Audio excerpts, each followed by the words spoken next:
જય શ્રી કૃષ્ણ, રાધે રાધે, જય ગુરુદેવ.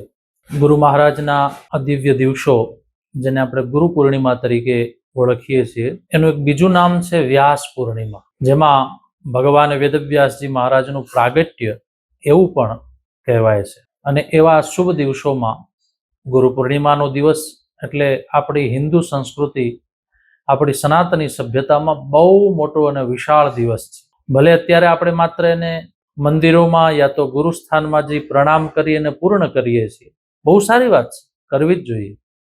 પણ વિશેષ વાત એ છે કે એ દિવસે આપણે ભગવાન વેદવ્યાસજીની પૂજા પણ કરવી જોઈએ.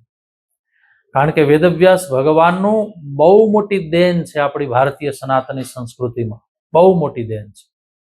કારણ જ્ઞાનાવતાર ભગવાન વેદવ્યાસજીનો ન થયો હોત તો 1,00,000 મંત્રો જે વેદમાં છે એ વેદ વ્યવસ્થિત ન થયા હોત.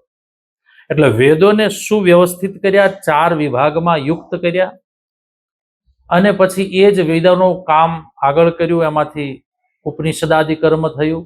અને એનાથી પણ આગળ જઈએ તો જેમણે 18 પુરાણોની રચના કરી. એટલે બહુ મોટું આપણા ભારતીય સંસ્કૃતિમાં, વાંગમય સંસ્કૃતિમાં મોટામાં મોટું અને વિશાળમાં વિશાળ કોઈ કાર્ય અત્યાર સુધી થયું હોય તો એ ભગવાન વેદવ્યાસજી દ્વારા થયું છે. એટલે ભગવાન વેદવ્યાસજી ની પૂજા અર્ચન એ ગુરુ પૂર્ણિમાના દિવસે ચોક્કસ થવું જ જોઈએ.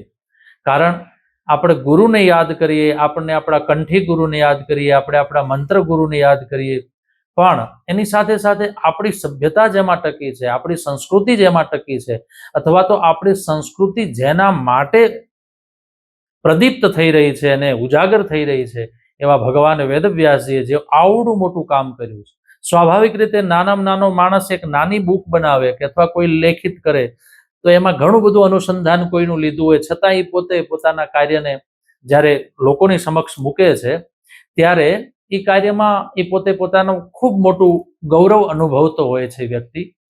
તો ભગવાન વેદવ્યાસજીએ જ્યારે આવડું મોટું સનાતની સંસ્કૃતિનું કાર્ય કર્યું છે, અને માત્ર કાર્ય પણ નથી, જીવન પણ નથી, માત્ર જીવિકા પણ નથી, પણ છેક ભગવત ધામ સુધીનું કાર્ય, આ લોક અને પરલોક એટલે કે ઇહલોક અને પરલોક બંનેનું કાર્ય જેમણે કર્યું છે, એવા ભગવાન વેદવ્યાસજીનો પ્રાગટ્ય દિવસ હોય એટલે એને આપણે ગુરુ પૂર્ણિમા, વ્યાસ પૂર્ણિમા તરીકે ઓળખીએ છીએ.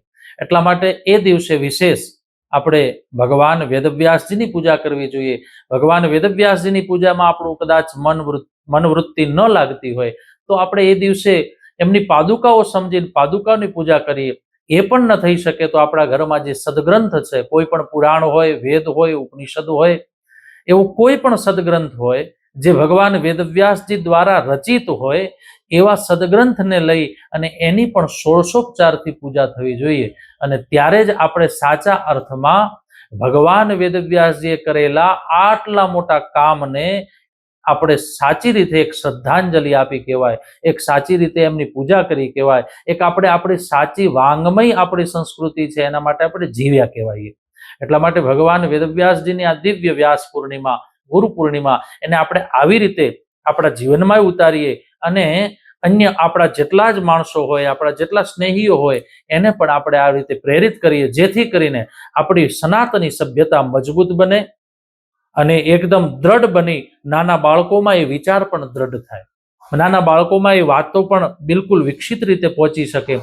એટલે આ કાર્યને આપણે કરવું જોઈએ.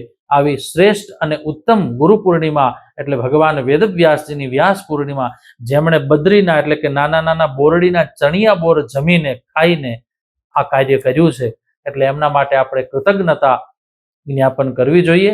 અને એના માટેનો એક શુભ દિવસ, એક મહાન દિવસ, એક મહાન પર્વ એટલે આપણે ત્યાં વ્યાસ પૂર્ણિમા, ગુરુ પૂર્ણિમા, એવી ગુરુ પૂર્ણિમા અને વ્યાસ પૂર્ણિમાના આપ સૌને ખૂબ ખૂબ પ્રણામ, વિશેષ આશીર્વાદ અને આપ સૌને ખૂબ ખૂબ શુભકામનાઓ. એ ભાવ સાથે આપ સૌને જય સિયારામ, રાધે રાધે, જય શ્રી કૃષ્ણ.